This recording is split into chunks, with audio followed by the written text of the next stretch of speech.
morning guys! Welcome to day 5 natin dito sa Taipei. And maaga pa, 7 AM, nag-decide ako na ituloy na yung pagja-jogging ko kasi ilang araw ko nang hindi tinutuloy. Okay? So, see you later. Bye! So, itatry natin tumakbo ngayon within the Ximending area. Let's go!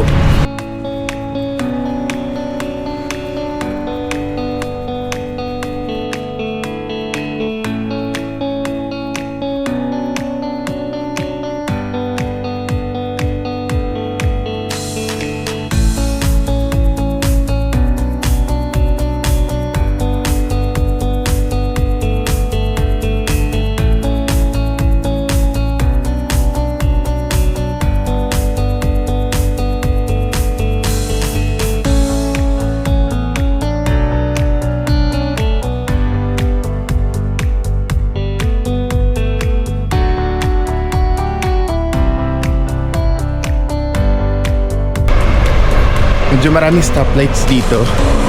Kaya putol-putol yung run natin.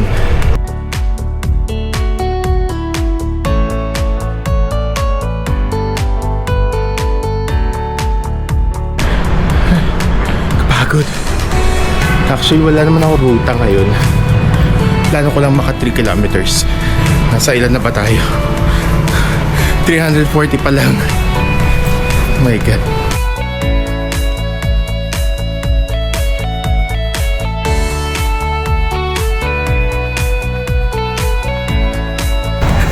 Layo pa. Nakailan na ba ako? So naka 4 kilometers na ako.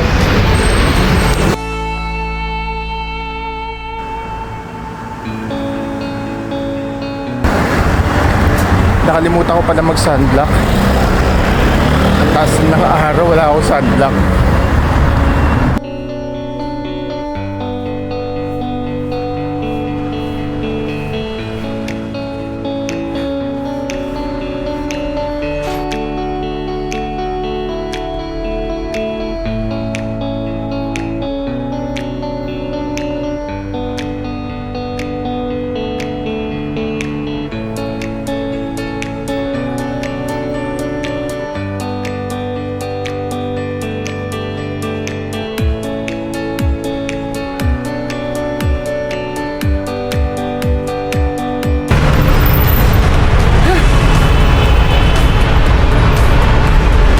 .24 miles.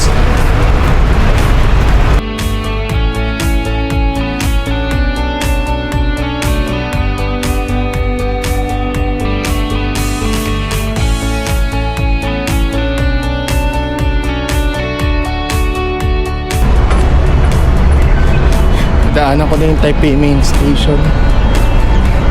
Dito ako galing kagabi. Pwede lang palang lakarin to.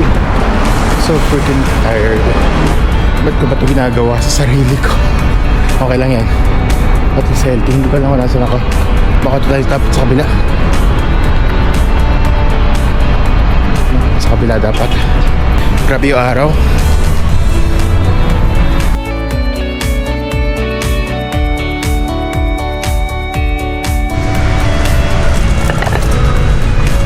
Uy!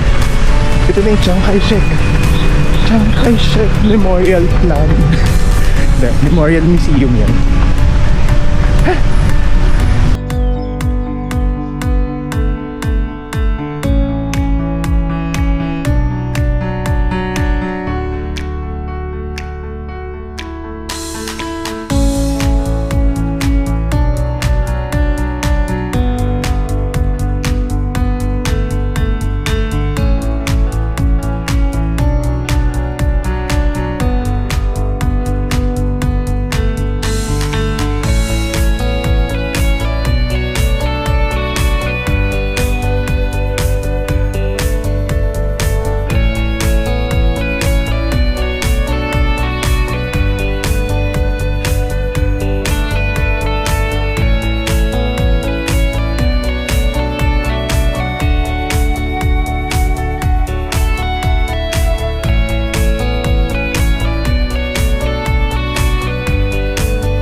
So yan, pauwi na tayo. Pakita ko lang sa inyo.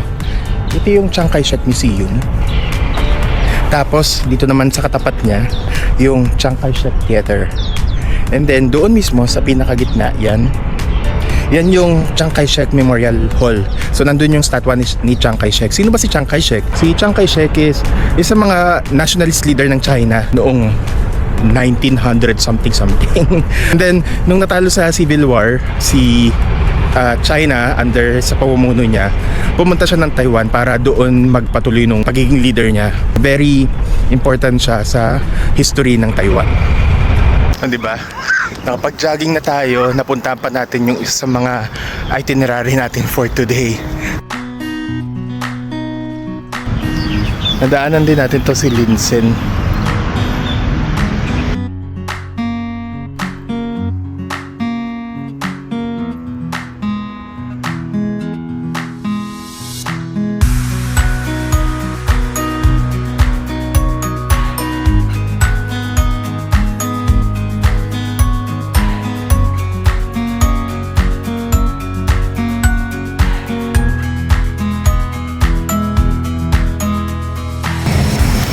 So guys, hindi tayo sa Ximending ngayon and kakatakbo lang natin.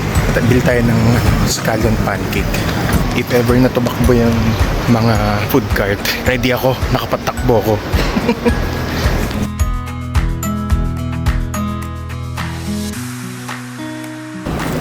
Guys, ang haba ng pila. Huwag na lang, wala akong tiyagang pumila. Bili na lang ako ng ibang food. Ang aga-aga pa lang ha, magna 9 pa lang, tapos nga ba ng pila. So baka kailangan mas maaga kayo dito pagka gusto nyo bumili sa kanila.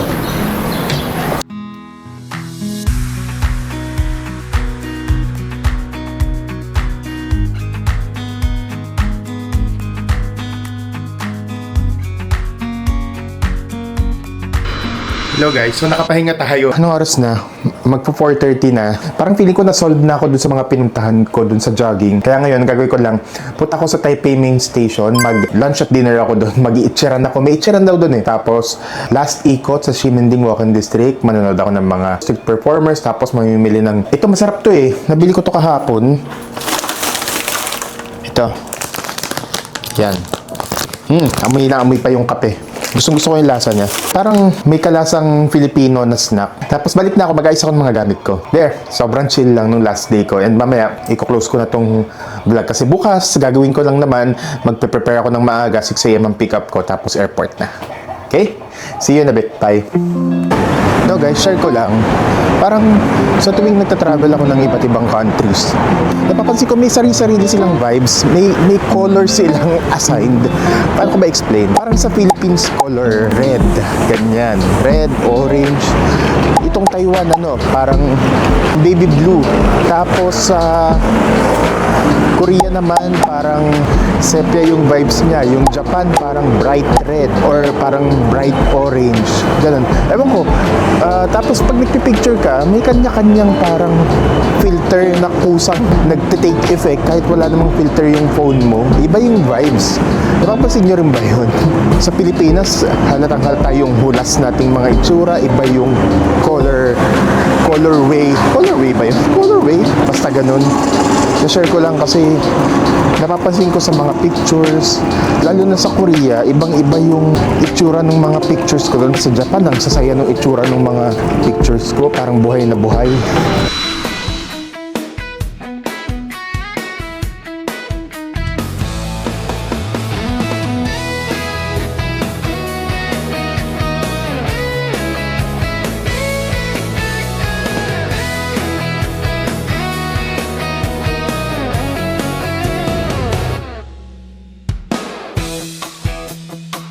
Guys, kung gusto niyo ng Din Tai Fung and sobrang haba ng pila sa Taipei 101, pwede niyo i-try dito sa Taipei Main Station. Merong malapit na Din Tai Fung. Yan.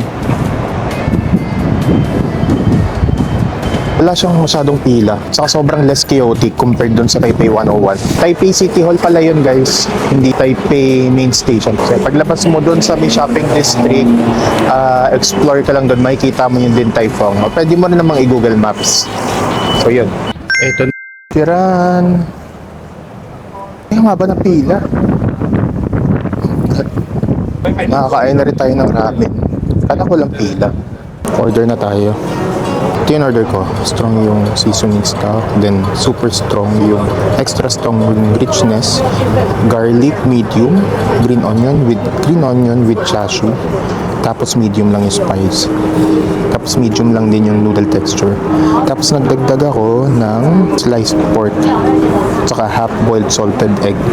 And then apple juice.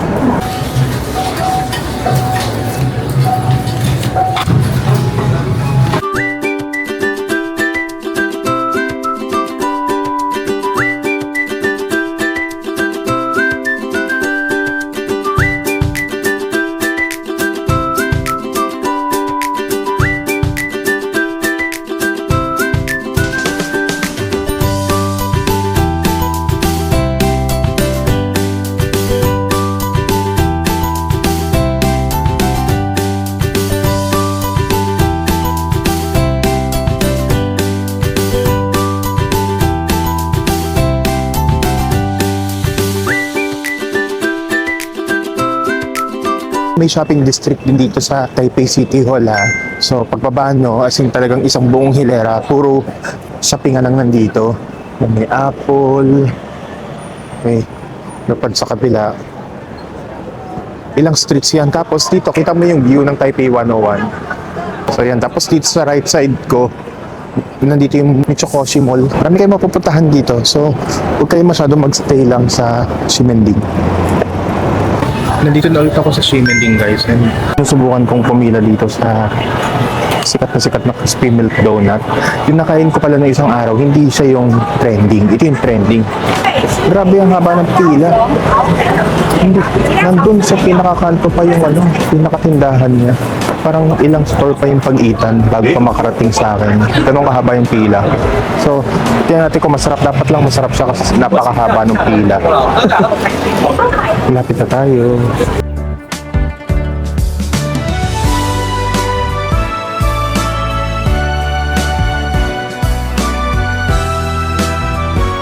Nakikita niya dito yung sa kanto. Yung katapat New Balance. Ito na.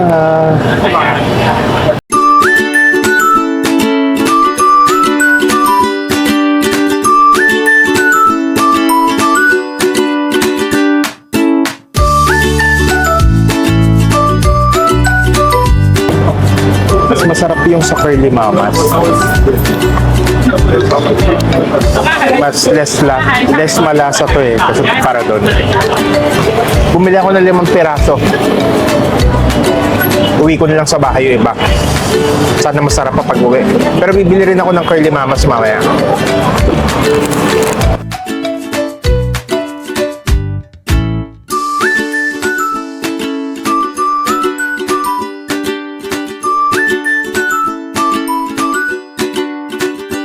Dito na ako sa hotel ko. And ito na yung last day natin dito sa Taiwan. Gabi na. So, ito na talaga to. Uuwi na tayo. Oh my God. Nakakalungkot. Palagi na kaya minsan ayoko mag-travel kasi yung last day lagi ako nalulungkot. Parang feeling ko, pagbalik ko ng Pinas, syempre hindi naman ako turista. Back to regular programming na naman. Pero masaya naman ako makakabalik ko kasi makikita ko na ulit yung si Loki, yung aso ko, saka yung family ko. Anyway, meron na naman ulit tayong pupuntahan sa mga susunod na buwan. Katulad ng December, meron ako nakabook. May, April, may nakabook na ako. So, ganun lang din yung ginagawa ko to appease myself. But anyway, sige, balik na ako sa room ko. Mag-ayos ako ng gamit, maligo, and then papahinga na ako kasi maaga pa ako bukas. So, update ko kayo later. Bye! So yun na nga guys, nakauwi na tayo and this is our last day dito sa Taiwan. So ano ba nangyari buong maghapon?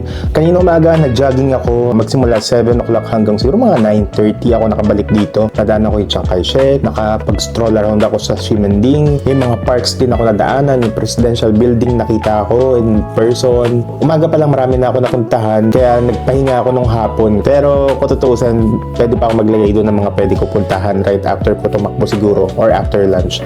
Lumabas ako ng hotel ng mga 4 o'clock.